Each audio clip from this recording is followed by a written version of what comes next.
माफी के बारे में बाइबल की आयतें। नीति वचन अध्याय 17 पद 9। जो दूसरे के अपराध को ढांप देता वह प्रेम का खोजी ठहरता है, परंतु जो बात की चर्चा बार बार करता है वो परम मित्रों में भी फूट करा देता है।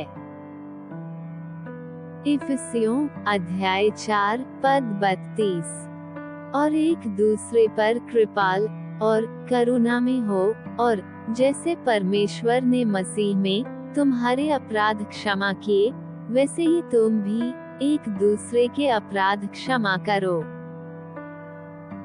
मत्ती अध्याय 6 पद 14। इसलिए यदि तुम मनुष्य के अपराध क्षमा करोगे तो तुम्हारा स्वर्गीय पिता भी तुम्हें क्षमा करेगा। कुलुस्सियों अध्याय 3 पद 13।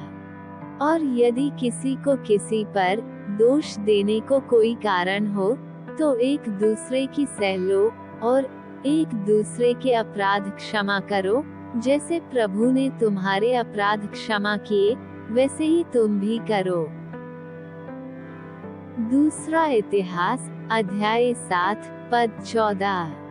तब यदि मेरी प्रजा के लोग जो मेरे कहलाते हैं दीन होकर प्रार्थना करें और मेरे दर्शन के खोजी होकर अपनी बुरी चाल से फिरें, तो मैं स्वर्ग में से सुनकर उनका पाप क्षमा करूंगा और उनके देश को ज्यों का त्यों कर दूंगा। लूका अध्याय 6 पद 37। दोष मत लगाओ तो तुम पर भी दोष नहीं लगाया जाएगा, दोषी न ठहराओ तो तुम भी दोषी नहीं ठहराए जाओगे, क्षमा करो तो तुम्हारी भी क्षमा की जाएगी। मत्ती अध्याय 18 पद 21-22।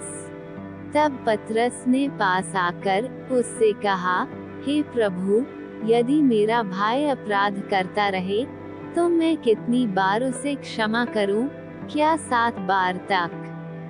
यीशु ने उससे कहा, मैं तुझसे यह नहीं कहता कि 7 बार, वरन 7 बार के 70 गुने तक।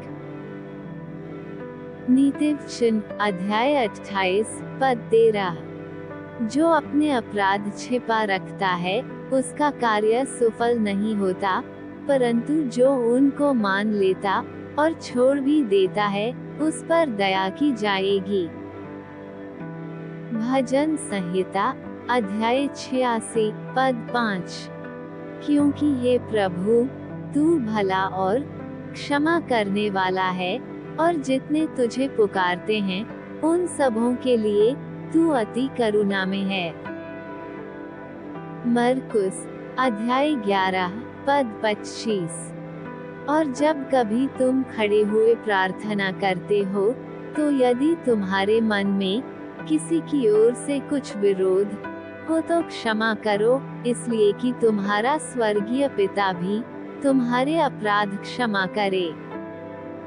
मीका अध्याय 7 पद 18। तेरे समान ऐसा परमेश्वर कहाँ है जो अधर्म को क्षमा करे और अपने निज भाग के बचे हुओं के अपराध को ढांप दे। वह अपने क्रोध को सदा बनाए नहीं रहता, क्योंकि वह करुणा से प्रीति रखता है।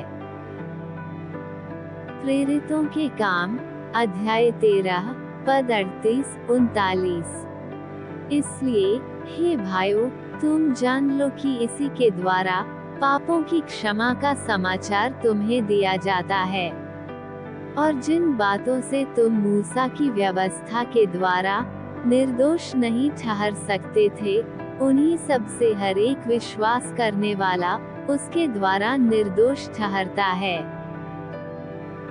दूसरा इतिहास अध्याय 30 पद 9। क्योंकि तुम्हारा परमेश्वर यहोवा अनुग्रहकारी और दयालु है, और यदि तुम उसकी ओर फिरोगे तो वह अपना मुंह तुमसे न मोड़ेगा। पहला यूहन्ना अध्याय 2 पद 2। और वही हमारे पापों का प्रायश्चित है, और केवल हमारे ही नहीं वरन सारे जगत के पापों का भी।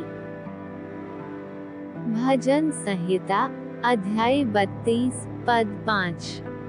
जब मैंने अपना पाप तुझ पर प्रकट किया और अपना अधर्म न छिपाया और कहा मैं यहोवा के सामने अपने अपराधों को मान लूंगा, तब तूने मेरे अधर्म और पाप को क्षमा कर दिया। मत्ती अध्याय 6 पद 12। और जिस प्रकार हमने अपने अपराधियों को क्षमा किया है, वैसे ही तू भी हमारे अपराधों को क्षमा कर। इफिसियों अध्याय 1 पद 7। हमको उसमें उसके लहू के द्वारा छुटकारा अर्थात अपराधों की क्षमा उसके उस अनुग्रह के धन के अनुसार मिला है। योएल अध्याय 2 पद 13। अपने वस्त्र नहीं अपने मन ही को फाड़ कर अपने परमेश्वर यहोवा की ओर फिरो, क्योंकि वह अनुग्रहकारी, दयालु, विलंब से क्रोध करने वाला, करुणा निधान और दुख देकर पछता निहारा है। प्रेरितों के काम अध्याय 3 पद 19। इसलिए मन फिराओ और लौट आओ कि तुम्हारे पाप मिटाए जाएं, जिससे प्रभु के सम्मुख से विश्रांति के दिन आए। लूका अध्याय 17 पद 3-4। यदि तेरा भाई अपराध करे तो उसे समझा, और यदि पछताए तो उसे क्षमा कर। यदि दिन भर में वह 7 बार तेरा अपराध करे और 7 बार तेरे पास फिर आकर कहे कि मैं पछताता हूँ, तो उसे क्षमा कर। प्रेरितों के काम अध्याय 2 पद 38।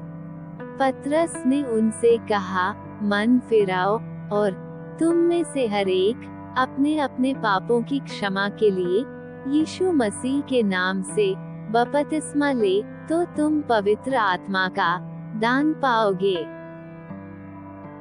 याकूब अध्याय 5 पद 14-15। यदि तुम में कोई रोगी हो तो कलीसिया के प्राचीनों को बुलाए, और वे प्रभु के नाम से उस पर तेल मलकर उसके लिए प्रार्थना करें। और विश्वास की प्रार्थना के द्वारा रोगी बच जाएगा और प्रभु उसको उठाकर खड़ा करेगा, और यदि उसने पाप भी किए हों तो उनकी भी क्षमा हो जाएगी। यशायाह अध्याय 55 पद 7। दुष्ट अपनी चाल चलन और अनर्थकारी अपने सोच विचार छोड़कर यहोवा ही की ओर फिरे, वो उस पर दया करेगा। वो हमारे परमेश्वर की ओर फिरे और वो पूरी रीति से उसको क्षमा करेगा। मत्ती अध्याय 6 पद 15। और यदि तुम मनुष्यों के अपराध क्षमा न करोगे, तो तुम्हारा पिता भी तुम्हारे अपराध क्षमा न करेगा।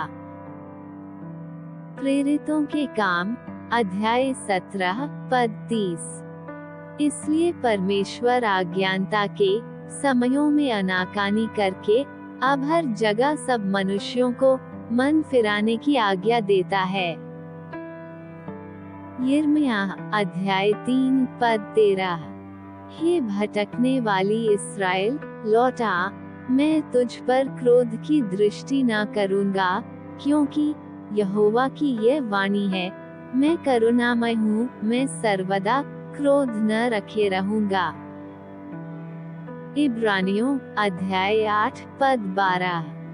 क्योंकि मैं उनके अधर्म के विषय में दयावंत होगा और उनके पापों को फिर स्मरण न करूंगा। नहमीया अध्याय 9 पद 31। तो भी तूने जो अति दयालु है उनका अंत नहीं कर डाला और न उनको त्याग दिया, क्योंकि तू अनुग्रहकारी और दयालु ईश्वर है। भजन संहिता अध्याय 32 पद 1। क्या ही धन्य है वह जिसका अपराध क्षमा किया गया और जिसका पाप ढांपा गया हो। मत्ती अध्याय 9 पद 12। उसने ये सुनकर उनसे कहा, वैद्य भले चंगों को नहीं परंतु बीमारों को अवश्य है। कुलुस्सियों अध्याय 1 पद 13-14।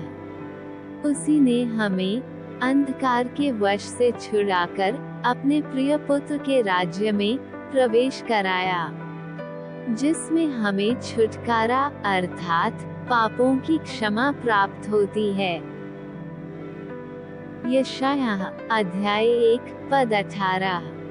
यहोवा कहता है, आओ हम आपस में वाद विवाद करें, तुम्हारे पाप चाहे लाल रंग के हों तो भी वे हिम की नाई उजले हो जाएंगे, और चाहे अर्गवानी रंग के हों तो भी वे ऊन के समान श्वेत हो जाएंगे। मत्ती अध्याय 12 पद 32। जो कोई मनुष्य के पुत्र के विरोध में कोई बात कहेगा, उसका यह अपराध क्षमा किया जाएगा, परंतु जो कोई पवित्र आत्मा के विरोध में कुछ कहेगा, उसका अपराध न तो इस लोक में और न परलोक में क्षमा किया जाएगा। मत्ती अध्याय 12 पद 31। इसलिए मैं तुमसे कहता हूँ कि मनुष्य का सब प्रकार का पाप और निंदा क्षमा की जाएगी, पर आत्मा की निंदा क्षमा न की जाएगी। मीका अध्याय 7 पद 19। वो फिर हम पर दया करेगा और हमारे अधर्म के कामों को लताड़ डालेगा। तू उनके सब पापों को गहरे समुद्र में डाल देगा। लूका अध्याय 23 पद 34। तब यीशु ने कहा, हे पिता, इन्हें क्षमा कर, क्योंकि ये नहीं जानते कि क्या कर रहे हैं। और उन्होंने चिट्ठियां डालकर उसके कपड़े बांट लिए। होशे अध्याय 14 पद 2। बातें सीख कर और यहोवा की ओर फिरकर उससे कह, सब अधर्म दूर कर अनुग्रह से हमको ग्रहण कर, तब हम धन्यवाद रूपी बलि चढ़ाएंगे। मत्ती अध्याय 26 पद 27-28।